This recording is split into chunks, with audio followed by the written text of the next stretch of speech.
Alors, toujours dans le cadre de l'astrologie charismatique, mais en fin de compte, l'astrologie charismatique, c'est une astrologie biographique.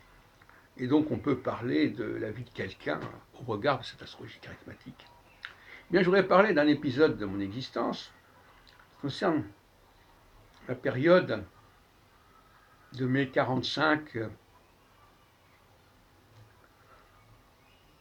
42, 49 ans.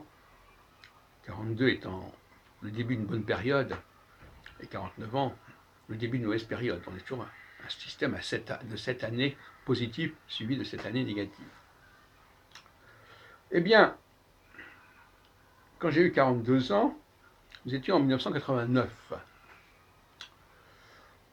Et donc, ça a duré jusqu'en 1996, si on prend une période de 7 ans.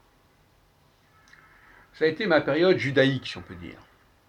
C'est-à-dire une période où j'étais plus actif dans le domaine du judaïsme que dans le domaine de l'astrologie, parce que j'ai créé des associations dans les deux domaines. Et donc j'ai organisé un nombre important de congrès, de colloques, à partir de 1990-91,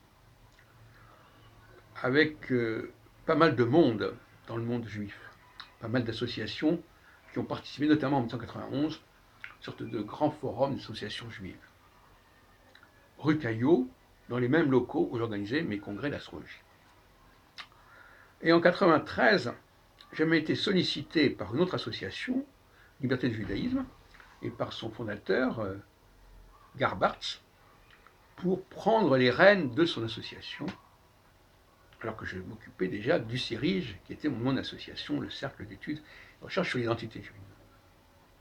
Voilà, je vais simplement vous donner cet exemple de période de leadership où l'on rassemble beaucoup de gens autour de soi, où les gens veulent s'unir avec vous, travailler avec vous faire venir là où ils sont.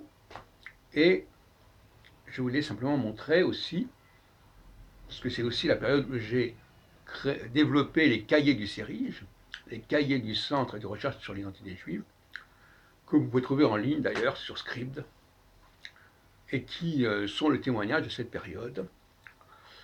Alors malheureusement pour l'instant nous n'avons pas de documents à mettre en ligne à ce sujet, alors que nous avons des archives de photos, des archives audio, mais pour l'instant ce n'est pas encore faisable. Ça va le faire, ça va l'être prochainement assez rapidement.